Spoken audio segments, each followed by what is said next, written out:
हाँ, आज का टॉपिक है शब्द रचना के तत्व। तो यदि इसके बारे में देखें तो हमें पढ़ना है उपसर्ग के बारे में। और उपसर्ग जो है ये कक्षा 10 के परीक्षा के लिए अत्यंत महत्वपूर्ण है।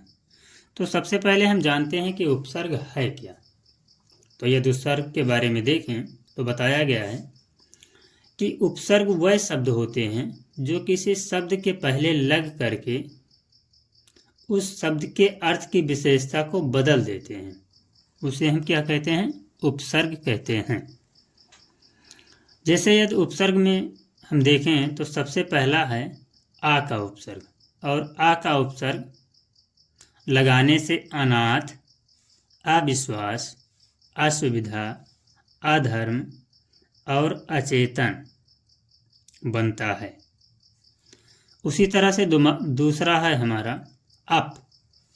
अप से यानी कि अप उपसर्ग लगाने से अपव्यय बनता है, अपमान बनता है, अपकार बनता है, अपवाद बनता है, अपराध और अपशब्द जैसे शब्द का निर्माण होता है।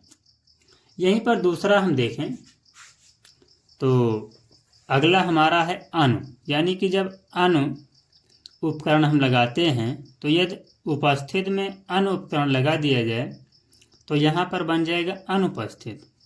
और राग में अनु उपकरण लगाने से अनुराग बनता है। इसी तरह हमारा अनुरूप, अनुकरण, अनुक्रम, अनुशासन और अनुचर जैसे शब्द का निर्माण होता है। इसके अलावा कुछ और शब्द हैं जैसे अनुगमन, अनुभूति, अनुग्रह आदि। दूसरा हमारा है आदि। तो जब आदि उपकरण का प्रयोग करते हैं तो यहाँ पर हम देखते हैं कि आदि उपकरण का प्रयोग करने से बनता है अधिकार, अधिमान, अधिपति। इसके आगे दूसरा हमारा है आभि। तो जब आभि उपकरण का प्रयोग करते हैं तो देखते हैं इससे बनता है अभिवादन, अभिशाप, अभिमान, अभिलाषा और अभिजात। ठीक है, थोड़ा और आगे चलते हैं और देखते हैं हमारा अगला उपकरण है वो है अप। ये कौन सा उपकरण है? ये है उप।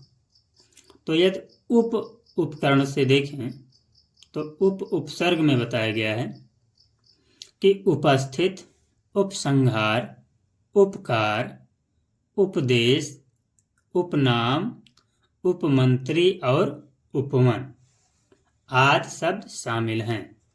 इसके आगे देखें तो हमारा अगला है निर।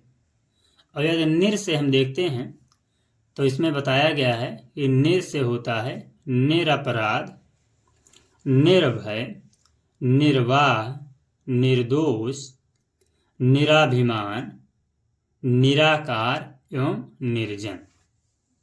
नेक्स्ट हमारा है अगला वो है पर्य।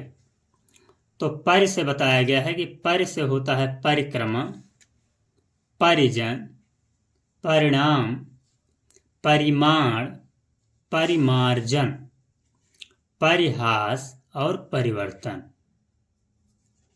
इसके आगे हमारा है नेक्स्ट। इसके आगे बताया गया है कि हमारा बी से, वी से जब हम देखते हैं तो बी उपसर्ग बनाता है विराग, विकार, विकास, विज्ञान, वियोग, विभाग, विक्रय, विनाश, विहार एवं विजय जैसे शब्दों का निर्माण इस प्रकार के उपसर्ग से होता है। अब आगे देखते हैं। हाँ, इसके आगे देखते हैं अगला उपसर्ग हमारा है सु।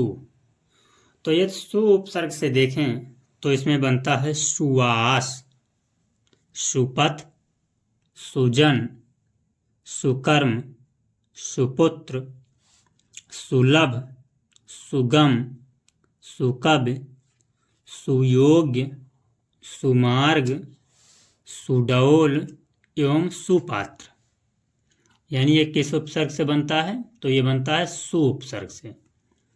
आगे हमारा है अन, यानी कि जब अन उपसर्ग से देखते हैं तो इसमें बताया गया है अनजान, अनमोल और अनसुना, ये बनता है अन उपसर्ग से। फिर अगला हमारा है सह, तो जब सह उपसर्ग से देखते हैं तो सह उपकरण से बताया गया है कि सहचर, सहपाठी, सहयोग और सहमत, ये किस उपसर्ग से बना है? तो ये बना है सह उपसर्ग से। किस उपसर्ग से? सह उपसर्ग से। आगे हमारा है प्रा, तो जब प्रा उपसर्ग से देखते हैं तो इसमें है प्रभाव, प्रबल, प्रचंड, प्रमुख एवं प्रहार, ये सब बने हैं प्रा उपसर्ग से। तो ये सारे उपसर्ग और इस उपसर्ग से बनने वाले ये सभी प्रकार के रहे शब्द, और हमने इसमें उन्हीं उपसर्गों को लिया है जो अत्यंत महत्वपूर्ण थे और हमेशा पूछे जाते हैं।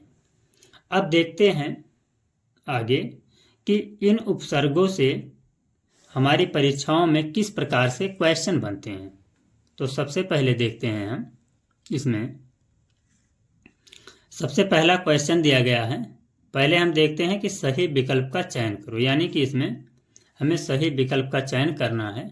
और देखते हैं कि पहला प्रश्न बताया गया है, इसमें प्रश्न नंबर 1 है और वो बताया गया है कि आकर्षण शब्द में, प्रश्न हमारा क्या है? आकर्षण शब्द में किस उपसर्ग का प्रयोग हुआ है, यानी कि आकर्षण शब्द में किस उपसर्ग का प्रयोग किया गया है। तो इसी प्रकार के क्वेश्चन पूछे जाते हैं। तो जैसा कि अभी हम आगे पढ़ चुके हैं कि आकर्षण शब्द में बड़ा आ किस प्रकार से, तो बड़ा आ शब्द जैसे उपसर्ग का प्रयोग किया गया है, यानी कि आकर्षण में क्या हो जाएगा? बड़ा आ, और यानी इसका उत्तर लिखा जाए तो उत्तर इसका हो जाएगा ख नंबर। आगे देखते हैं दूसरा प्रश्न। तो दूसरा प्रश्न हम देखते हैं और इसमें बताया गया है, दूसरे प्रश्न में है कि अन उपसर्ग लगाकर सही शब्द बनेगा। तो जब हम अन उपसर्ग लगाएंगे तो इसमें हम देखते हैं कि अन उपसर्ग लगाने से इसमें 3 ऑप्शन दिए गए हैं। एक है अनुभाव, दूसरा है अनैचित्य और तीसरा है अनाचर। तो इसमें इसका सही आंसर होगा अन उपसर्ग लगाने से बनेगा अनुभाव, यानी कि इसका उत्तर हो जाएगा उत्तर का। क्या हो जाएगा? उत्तर का। और उत्तर का में हमारा है अनुभाव। आगे देखते हैं एक प्रश्न के बारे में और देखते हैं। तो इस प्रश्न के बारे में जब हम देखते हैं तो इसमें दिया गया है कि उपेक्षित शब्द में उपसर्ग है, यानी कि उपेक्षित शब्द में कौन सा उपसर्ग है। तो हम सभी लोग अभी आगे पढ़ चुके हैं कि उपेक्षित शब्द में उप कौन सा उपसर्ग है? उप उपसर्ग है, अर्थात इसका आंसर होगा, उत्तर में हम यहाँ पर लिख सकते हैं कि ख नंबर हो जाएगा। नेक्स्ट है और अगला हम देखते हैं। अगला हमारा है कि सह उपसर्ग लगाकर सही शब्द बनेगा।